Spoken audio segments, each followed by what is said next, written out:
Welcome to the Strong, Single and Human podcast, a real look at single parenting, how to navigate the ups and downs of life with kids on your own while keeping sane. We cover all manner of subjects from domestic violence, dealing with childhood trauma, through to fussy eaters and how to help your kids become resilient. I'm your host, Claire Martin. Welcome. This week's guest, Eric McHugh, is a 30-year-old entrepreneur whose philosophy emphasises the importance of simplicity, adaptability and a clear mind, which has translated well in the world of Web3 entrepreneurship. Eric specialises in leveraging his strategic thinking and adaptability to create innovative and effective solutions to the challenges facing this cutting industry. Today, Eric wants to come and talk to us about a new initiative he is launching soon online, which is Dating with a Twist, an AI twist.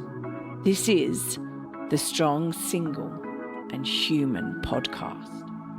Hi, Eric McHugh. Welcome to the podcast. Hey, Claire. Thank you so much for having me. I'm really grateful to be here. No. I can't wait to talk about what we're going to talk about today, because you are influencing the dating world, the dating world. Well, yes. With AI. So I'm going to hand over to you and let you explain what you're doing. Sure. It's nice to meet everyone. My name is Eric. I'm 30 years old, blessed to be living in beautiful Los Angeles. I'm building a dating app, and it's the first ever AI-powered matchmaking service. So what we do is we auto-generate profiles for users based on their digital footprint, and then create matches based on other users' digital footprint. And our goal is to put users in the best position for them to succeed. So this solves three major problems in the dating app landscape that are being presented right now. I would say the first problem is, first off, the top 5% of users on dating apps, they get access to everyone else on the app, creating a skewed marketplace. The second issue is, first off, like on dating apps, it's how most people are meeting right now. It's all physical based. It's hot or not. Like, you take 5 seconds, look at someone's photo. If you like the way they look, it's swipe right. Not, you swipe left, and you can't really build a good relationship. It's rare to build a good relationship off of that. And I would say the third issue is the most interesting one, and it's the incentive structure behind the dating apps. So if you didn't know, most dating apps are owned by Match.com, so there's a monopoly. But let's use Tinder for an example, and then that applies to other apps. If Tinder were to match a happy couple, what does this mean for Tinder? It means Tinder loses a paying customer. Tinder is working with Goldman Sachs. Goldman Sachs loves money. They hate losing customers. I suspect most people at Goldman Sachs would sell their own mother for $5. So this incentivizes a structure of, it's called churn marketing. So they make their money by keeping someone on like a Ferris wheel. They're keeping them on the app. So if you ever heard of someone download an app, delete the app, download the app, delete the app, that's all by incentive design. So the app isn't working in your favor. Whereas dating, we do things different. Our intention is to get you on that date as quickly as possible. And we do this by using our matchmaking algorithm to give matches based on digital footprint. So for example, I could get like 3 matches. Ashley, Kimberly, Jane. It's like, okay, Jane seems cool. Tell me more about Jane. I see her profile. I see an AI generated summary of her based on her digital footprint, so I can get to know her more. I'm like, okay, that person seems cool. Oh, let me learn more about her. She connected her Facebook. She's the youngest, you're the oldest. Our pattern recognition software says this works well. She connected her LinkedIn. Okay, similar career paths. She connected her Instagram. Oh, you both go to a bunch of national parks. She connected her Spotify. Oh, did you know you both listen to this one obscure artist? This artist has a concert coming up in a month. Would you like me to suggest a date with Jane? Jane sees that I wanted to go on a date with her. She sees my profile. She sees my AI generated bio. She sees how many mutual friends I have, just because I think from the female perspective, comfort is really important. She's like, okay, Eric seems cool. Let's go on that date. We go on that date. Everything goes well. We fall in love. We get married. And then from there, this is what differentiates us from other dating apps is we can act as a relationship butler. So it could be like, okay, you guys haven't been on a date in 3 weeks or 3 months. We suggest the place you had your second date is having half off sale of ice cream. Would you like me to rent a car or babysitter for your kids? Great. Oh, did you know her birthday is coming up in a month? You don't want to mess this up. She just added this one thing to her Pinterest board. Excuse me. She just added this one thing to her Pinterest board. This could make a good gift. Hope it goes well. And so we make our money. So we're going to make a model where if you like the dates that we're suggesting, you book through the app, you pay within the app, we would get our commission from there. So our incentive is to get as many people on as many dates as possible. And then from there, give good date suggestions so they use our software. So we get paid. I mean, and that's the basic model of the app. I think dating is just the beginning because I think the market, like dating isn't pleasant for a lot of people, unfortunately. But long term, it can be a great community building app too. So for example, I could be like, find me 5 guys in my local area who are into Muay Thai, who are into meditation, who want to try this taco place. Or let's say we meet in person and I just happen to see you on the street. It's like we take out our phones, we're both dating app users. Even if we're not romantically interested, we're like, okay, tap my phone to your phone. It shows us what we have in common, and it can make suggestions for hangouts too. So I think it's going to bring people together rather than push people apart. Wow. Yeah. It definitely sounds full on. So when you say AI generated profile, right, you're meaning that and everyone knows ChatGPT, right? So you're meaning that your profile is like generated via an AI like ChatGPT, where you put in sort of your interests and who you are as such, and then something like an AI generator would actually pull together a profile based on your date, what you want as such. Explain to me this, because that's where I'm sort of going, where the AI bit seems to be the profile, but then also connecting up all of the different social medias that we've got out there. Am I right? Have I understood you correctly? Almost. So I think one of the best parts of our app is no more tedious creating dating app profiles that don't go anywhere. So the Oh my profile, God, thank God. yeah, the profile is auto-generated for you. So you would sign up, connect whatever social media you want, and then it would pull your profile picture, and then it pull a summary for you based on so it would fill out the about me based on your digital footprint, your likes, your interests, your dislikes, and then you as a user, if it read it wrong, you can correct the ad. Like, no, this is incorrect. I like this, not this. This is okay. Remove this. So you have the option to optimize. And then from there, so all your information is pulled from your digital footprint because we found that gives a more accurate description of a person versus someone lying on dating app profile.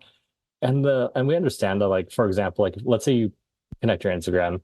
Let's be real, people's Instagram reels is just the highlight of their lives. Like if you think people's Instagram is an accurate depiction of your life, you may want to check something. So that's why we pull from multiple different sources. So the more socials you connect, the more authentic your profile becomes, the more likely you are to get a match. And then from there, all the data is fed through our AI. So the AI learns about you based on your interests, based on where you went, based on your career, based on all that data.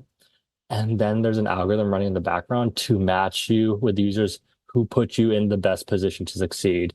So for example, and this is just a short example, it's like I could have a bunch of photos at the beach. It doesn't have to tag us to the beach. It's like, okay, he's outdoorsy. He goes outdoors, and they can match me with someone who's may not be at the beach, but is also outdoorsy, or who's adding beach items to their Pinterest board or whatever, and it can make the match from that.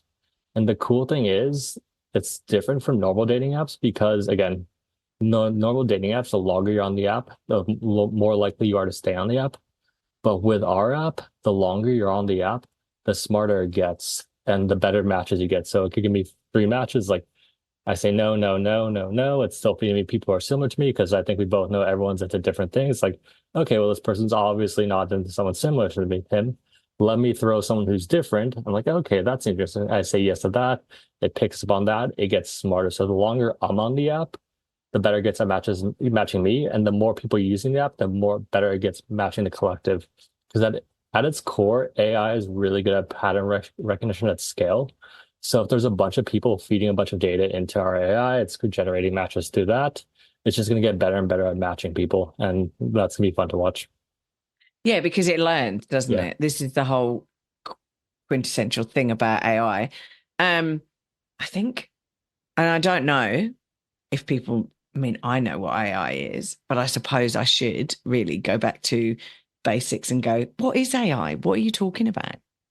Yeah. So AI, honestly, it's just pattern recognition at scale. So you can feed it a bunch of data sets and then pick stuff up off of that. So AI, I think there's something I want to differentiate in between. So AI, the way I view AI is going to be a bit different than the way other people view AI.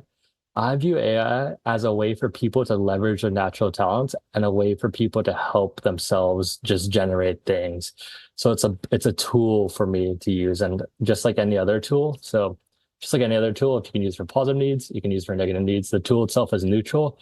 How the person uses the tool is up to them. So for example, I could have all the medical records in the world. I could feed it through an AI algorithm. It could show me based on other medical records, okay, these people have these specific traits at this specific time. They're likely to get this disease. And that's something all the doctors would miss because we're humans. But this is something that AI just picks up because it's just much smarter, has much more capacity than all of us. And then from there, me as the person, I have the tool. So I can be like, okay, either I can warn them, I can be like, okay, you guys might want to check this out, and that could be the positive spin. Or I could use it a way to make my like, okay, well, they're gonna get this disease, let's wait on them, let's sell them stuff. So it's just a tool for people to use. So people are gonna use it in different ways. Like, for example, if you're building a company, you can use AI to create graphics, you can use AI to write copy, you can use AI to write code. And what it's doing is just making your natural get like I have this idea to start a business. What do I need to do? I need to do a bunch of things. These are things I can normally do without AI or without bringing someone on board. But now that I have AI, I can leverage AI to manifest my thought into reality much quicker. So it's just a tool for me to use for my specific needs. And that's how we view it with dating. It's like, okay, people are dating regardless. Like I always say, I think people still should meet in person. I think that's honestly the best way to meet. But I also understand that people are meeting online. So if this is another way for people to meet online, that's a better way. It does a better job. It has a good intention. I think it's just a positive spin on it. How did you come up with the idea? Why? Why? Why Uh, did you so, think about it? so it was actually my friend. So a while back, I was on a crypto podcast. So I have another company. It's called Shopx. It's a crypto thing, which is unrelated. But I was on a crypto podcast tour a while back because I think we know we live in an attention economy. Any sort of attention for a user-based project is beneficial. So I went on this one podcast called The Crypto Economy. It was run by this dude named Mark. After our podcast, we kept in touch and became friends.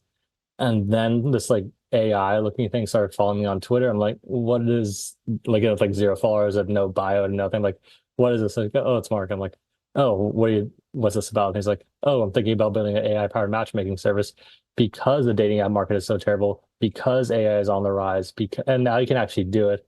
So we hopped on a call. I'm like, okay, first off, I find this pretty funny and AI can help a lot of people. Let's run with it. We've been just running with it ever since. And so, how long ago was that? Almost a year as of now. Wow, Yeah. almost a year ago. Okay, cool. And so you think this will accurately match people, or it will and it will learn to match people? Because AI, basically artificial intelligence, for what AI means, right?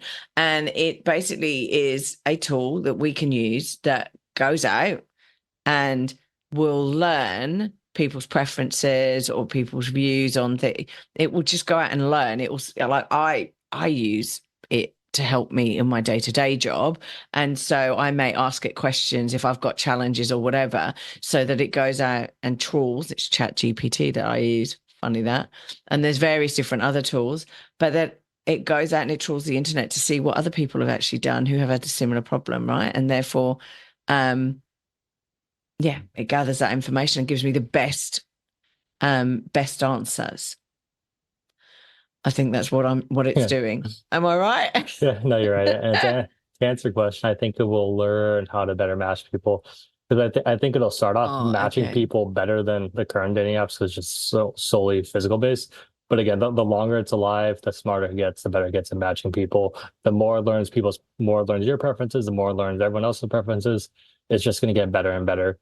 The better it gets at tagging people, the better it gets at labeling people, the better it gets at like finding those hidden patterns between everyone. It's like for example, you never know. Maybe there's a high correlation between people who ride mountain bikes and eat ice cream. They may sound random at first, but if like it just so happens that most people are following that trend, it may pick up on that. It will test that out, but it'll just do that with not just like mountain bikes and ice cream, with all different traits. So it'll find the best thing for you. And the cool thing is people are very particular who they meet. So people are gonna say no, yes, no, yes, no, yes, no, yes, and it'll pick up on all that very quickly just because it is AI. It can process all that data. It can pick up on the patterns. It can do things that we can't. So it's just pretty much an over and so one of the concepts behind this is just because all of us have been on dating apps, it's just not the pleasant experience. But on top of that, like I've known friends who tried matchmaking services. So like a matchmaker is essentially what it sounds like. You pay someone a bunch of money, they find you a match, hopefully it works out. So that's usually in like the I guess the rich people do it, but like it costs like 10, 20 grand to get that match. And once everything's said and done. So this is just a democratized version of that where the app is free. So if you want to try it out, you can. And on top of that, yeah, like it can suggest dates. It can be that whole butler aspect, which I like too. It's like, okay, I'm not sure what to do with this person. Let me suggest, like, if we were both plugged into dating and we met for the first time, it could suggest me something for us to like. Let's say you're visiting America because you sound like you're from British. You're like, okay, well, Claire's coming in town. I don't know Claire at all. Here's her dating profile. Can you suggest for me or for something that me and Claire would like to do? And who knows? Maybe you're following yoga people on Instagram. Maybe you're following mountain bike people on Instagram. Maybe like I don't know your social footprint. And then oftentimes and not like most users don't know their social footprint. They're just kind of online doing things. But it'll find that it'll suggest things for you. And then of course it'll give you the option like, okay, would you guys like to do this? And we'll both like no or hell yes. And if it's a yes, we run with it. Yeah, no, exactly. And it just seems to be making it a whole lot easier for everyone. And hopefully we won't meet the trolls. And I know, how are you gonna deal with what are the ethical considerations with a AI powered matchmaking? So to answer your question about the trolls, that's something we have to take into account. And I think that's Mm. for me personally, regarding trolls and regarding ban. So I was personally banned on the binge for no reason. I don't know why. I just happened one day and like, okay, well, this is unfortunate. And then I just haven't been able to get it back since. So in terms of banning people, I always want to have a human touch because that's an issue that's going to come up in the future where as AI comes, like think about like Google, that's who's going to be policing the internet. If AI is run by a specific company, like whether it be Google, they have a specific ideology, the policing will be done on that without human eyes. So what I want to do for our banning system is I always want to have a human eye set on that, like meaning like before someone gets banned, they have to actually be checked out by a person to see if they're actually deserve of being banned. So we have a karma system in place. It's based off of Reddit system. So you act well, you're polite, you're courteous, you're just an overall kind human being, you get higher karma points. If you act poorly, you ghost, you flake, you send inappropriate messages, negative karma points, and the higher karma points match with the higher karma points, negative karma or lower karma points match with lower karma points. So that helps that. So it creates a good incentive structure for people to behave well. And on top of that, our system helps block a lot of the bots that are on the apps too. Because like think about it, like from the male side, a lot of people are just speaking to bots, and as AI gets better and better, the AI generated bots, whether they're profiles, whether it be their bio, whether it be their conversation, that's going to become more and more prevalent. Where it's like, whom am I talking to a person or am I talking to a bot? And if Well, someone's this is the thing. yeah, Yeah, it's I gonna agree. it's gonna be it's gonna be a huge thing. They're getting pretty good. Yeah. And the thing is, if someone's talking to a bot, there's an opportunity cost for that too. And like, if I'm talking to a bot, I'm wasting a bunch of time, effort, and resources talking to that bot. That's time, effort, and resource taking away from potentially the right person. So if we can cut that off at the beginning, that's better. And that's where like having the multiple sources linked helps. Because like, yeah, like someone can create an Instagram bot. I mean, that happens. Life is life. But it's harder to create an Instagram, a YouTube, a Facebook, and a LinkedIn account for a singular bot, or maybe they don't want to do that for it. So the AI matchmaking helps with that. And of course, we'll pick up flags. We'll probably be like, okay, this is bot behavior. This is all that good stuff. So we have a pretty good security team working on that. So you're sort of, because I know going on, not so much for females actually, but a lot for the men, going on dating apps currently, you just get trolled by like porn sites Yeah. and various different other things that are, they put up a profile, they make out that they're talking to you and they're this awesome person and, they look fantastic. And then, yeah, and then they aren't who they are. And there's some Pornhub or whatever that's sort of going, hi, come and see me here. Come and see me on OnlyFans or whatever. And you just go, oh, okay, this isn't Now, a real person. want to hear an interesting theory I have on that? Oh, go on Oh then. yeah, that's not proven. It's just from my personal experience. It's just I think it's all a funnel. So like obviously with the dating app, I re-downloaded all the apps. Obviously trying to figure out what works for them, what doesn't work for them. Obviously we're going to use feature. That's standard practice, but I think everything's a sales funnel. So Match.com is the big daddy in the space. So they own pretty much everything. If an app gets around 1 million users, they'll try to acquire them and they keep a monopoly on the market that way. But I think it's a sales funnel, and I think the end of the funnel is the OnlyFans, is the call girl, because that's the cash cow, and they feed off male misery to do that. So, for example, when I signed up for Tinder or whatever, I put in my preferences. Like, I'm like, okay, I'm this race, I'm blah, blah, blah. I'm looking for this, I'm looking for X, Y, and Z. And then me as a male in the app, I'm put in the position to fail. And then as I found the app, I started getting ads specifically for the races I put in. So like if for me, it'd have to be Filipino, Catholic, all that stuff. So I start getting specific ads for the for the parameters I put in. So I suspect they're creating profiles based on the main site, filling up those ads, and then I fail on that. It sends you deeper down the hole and deeper down the hole. And eventually I start getting like random ones like mail order bride, Ukraine ones, like the longer you're on, the more down the funnel you go. And I think the end is the OnlyFans call girl, that type of thing. So I think it's a funnel. They're moving everyone along, which I mean, I could see it making sense, but that's also kind of wrong in my opinion. It doesn't help. Oh, to me, Yeah. people instantly go on these dating apps, right? And there are genuine people out there because people don't meet the normal way nowadays, or what I would think is the normal way. And they go on these apps and they just get disenchanted by them.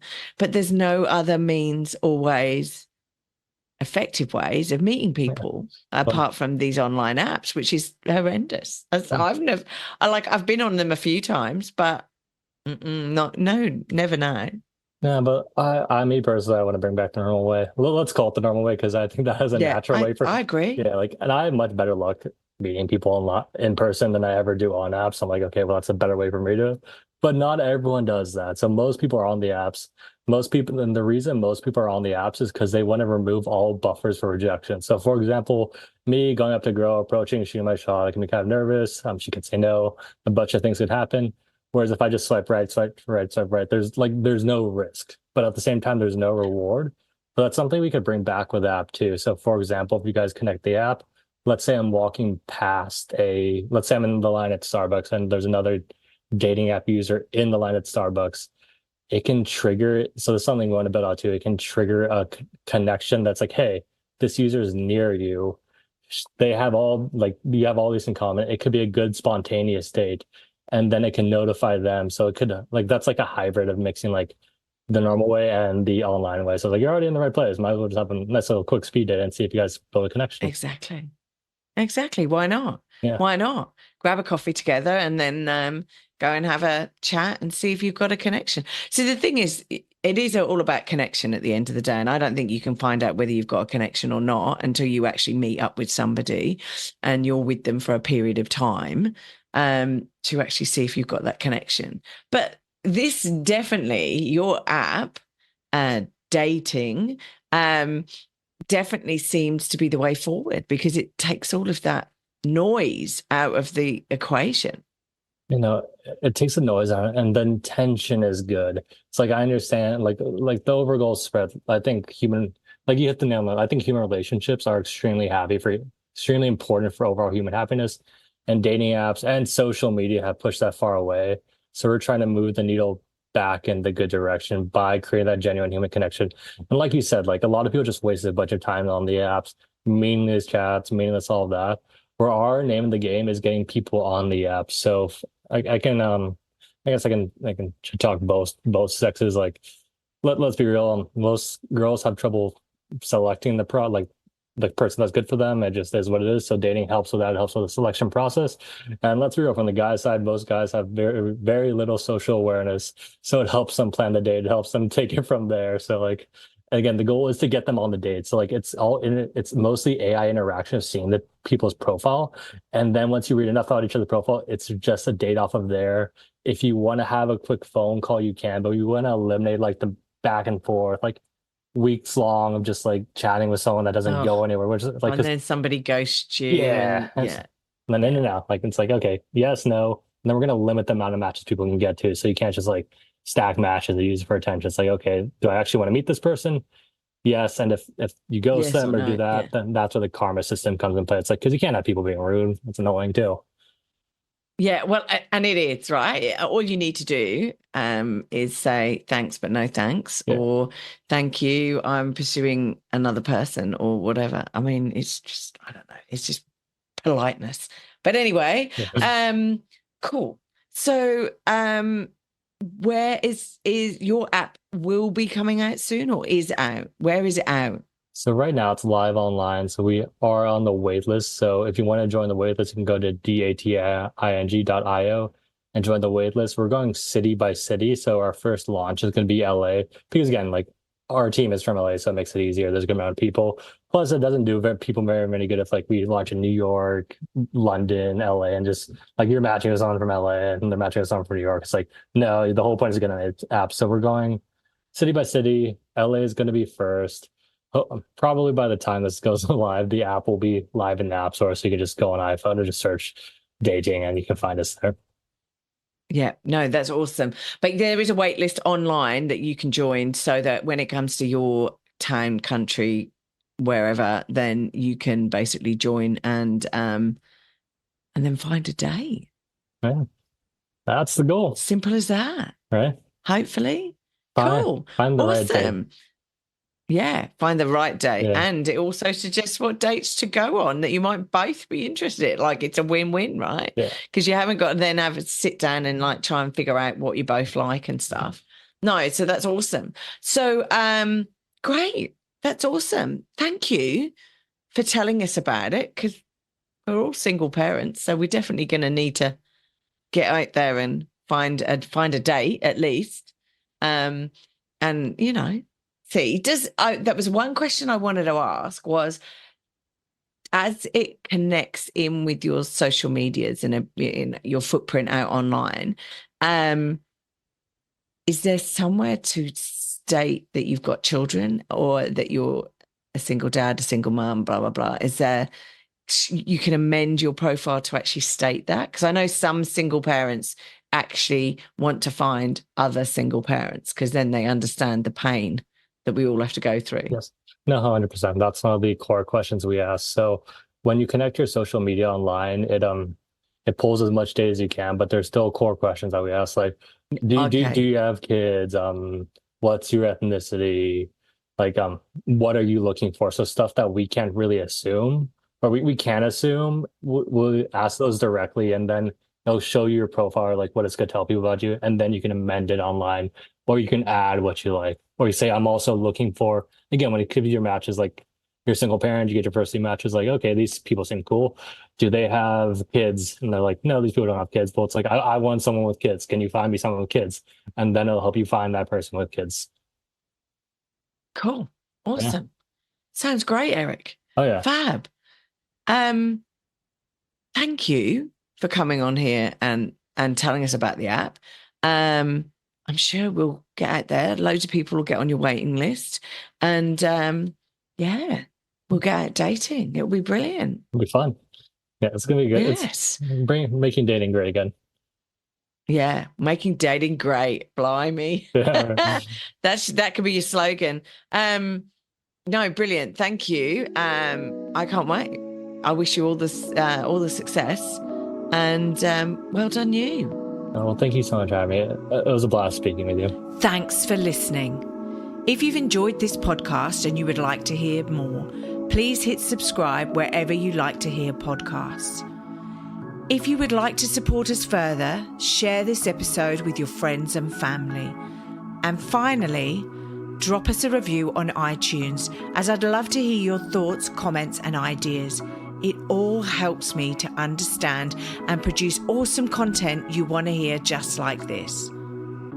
If you want to check out our past episodes, write to us, appear on the podcast, or for links, resources, and show notes, go to our website, www.strongsingleandhuman.com. We are also on all the usual social media platforms, Insta, Facey, and Twitter. I hope you have a wonderful week, and I hope to see you back here again soon. Be kind to yourself, and remember, no one is perfect. We're all just putting one foot in front of the other and doing our best. I'm Claire Martin, and you've been listening to the Strong, Single and Human podcast.